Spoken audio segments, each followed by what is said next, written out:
Hello, you're watching TVP World Talks. I'm Jonasz Rawiński. On Sunday morning, Moscow crossed another line in its relentless campaign of terror and intimidation.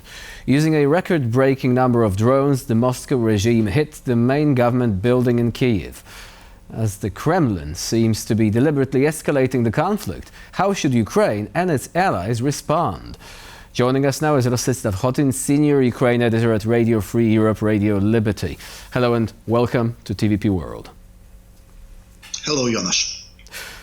So, attempts at assassinating members of the top leadership of a country during war, that seems to be taboo in most conflicts. But is Russia actually prepared to cross this line? After all, in this attack against the government building, people could have died. Yeah, Russia already has crossed the red line by targeting the government building in the downtown Kyiv. The cabinet of ministers of Ukraine is a new development in this ongoing war, which lasts already more than 3.5 years.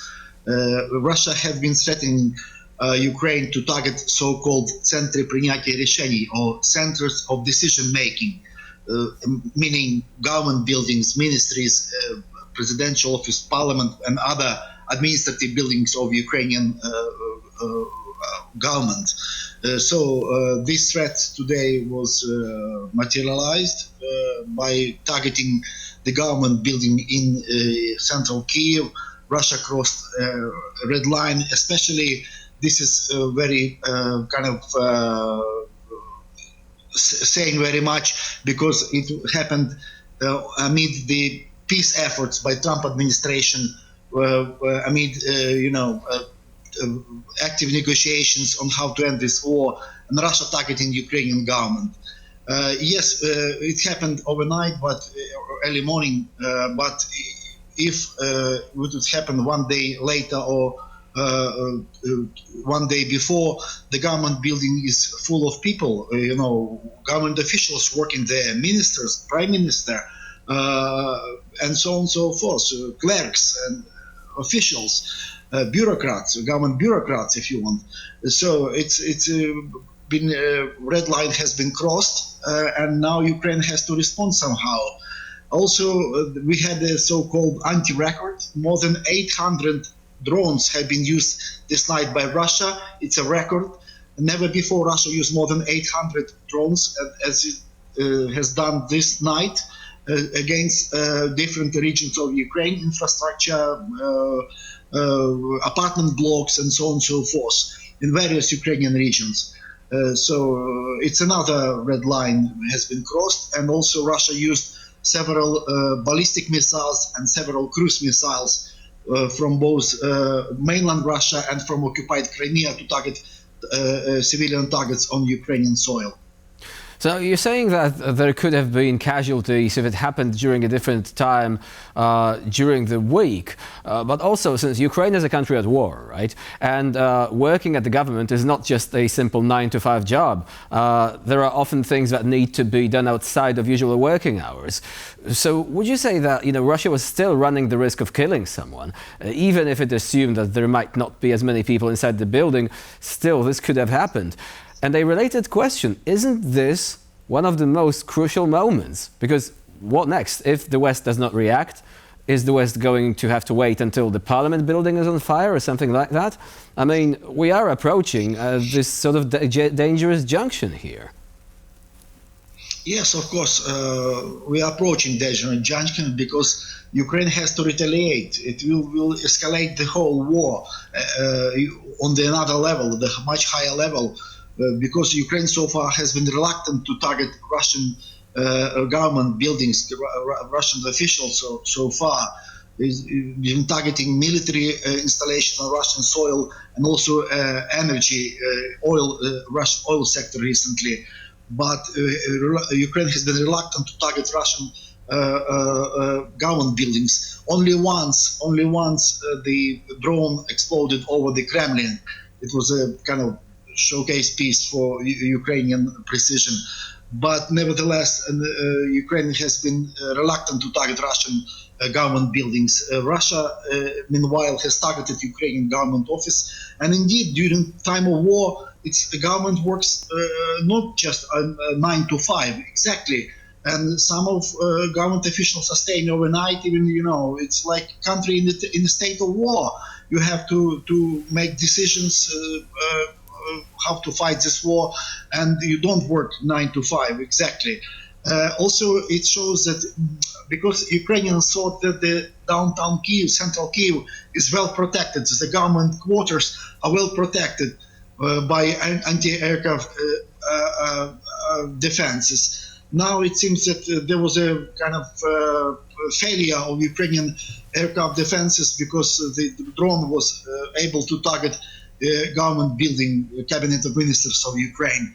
So it means that Ukraine has to improve the defense of central Kyiv, the government quarters, parliament, office of the president, government buildings, ministries, key ministries, general staff, and other top most important government buildings. So, because so far there was an illusion that they are well protected. Now it seems that there are some kind of cracks in Ukrainian air defenses to protect government quarters in the central Kyiv. Russia is trying to exploit these cracks by sending so many drones that essentially the air defenses are being spread thin across the entire city, like over 800 aerial targets approaching. I mean, it's difficult to imagine that at some point one of these drones or missiles might not reach its target. Now, when we're looking at this situation, do you think that Russia is actually doing that because it is panicking over its energy sector? Ukraine has very successfully been striking parts of the Russian oil industry. Do you think that this might be Russia's reaction, perhaps a sort of warning?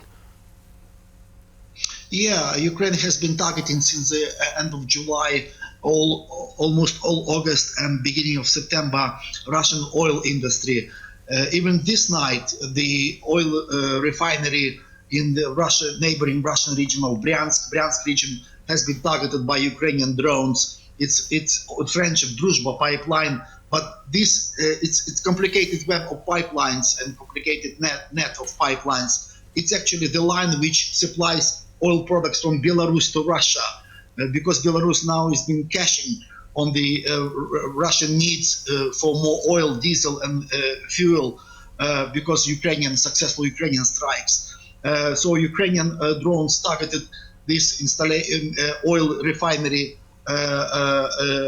in Bryansk region, the pipeline, and targeting pumping station and oil reservoir.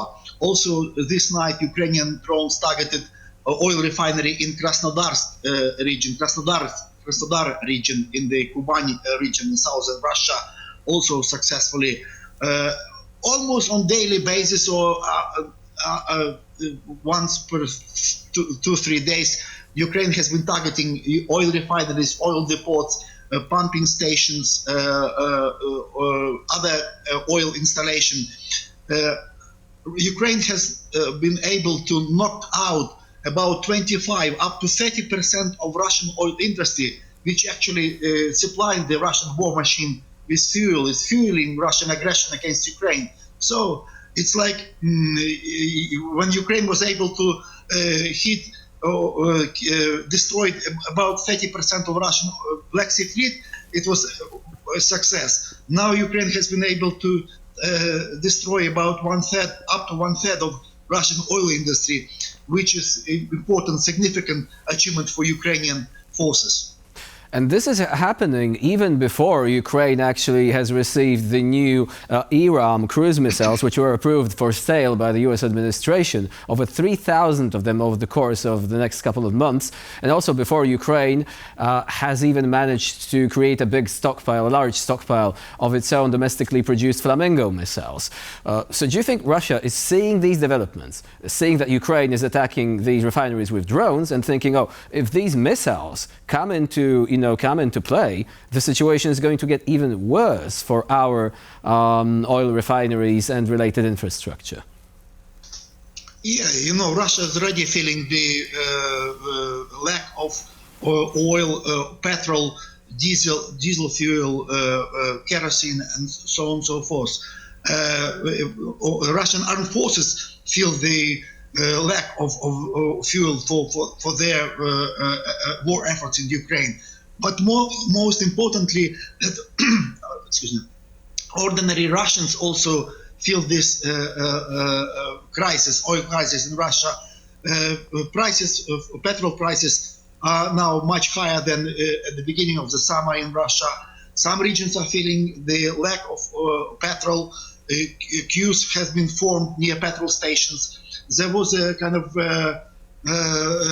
orders from local officials in Russian Far East, for instance, to allocate, to give priority to medical vehicles, fire vehicles, and so on and so forth, so that ordinary people can't even fill their tanks, petrol tanks, with the petrol in Russia now. So that creates sort of pressure on the Russian government from ordinary Russians to stop this war, because we are feeling now actually that war is not somewhere in remote Ukraine, thousands and thousands kilometers away. War has come to our own territory on the Russian Federation soil. Can you think of any opportunity during the next few days during which there might be any sort of high-level meeting involving both Ukrainian leaders and members of the Coalition of the Willing, perhaps even US authorities, during which this attack can be brought up in conversation so as to determine the further course of action? I think the issue will come up during the talks and in reaction of Ukrainian allies on this attack against Ukrainian government building, because it's a new development in something unusual which never happened before.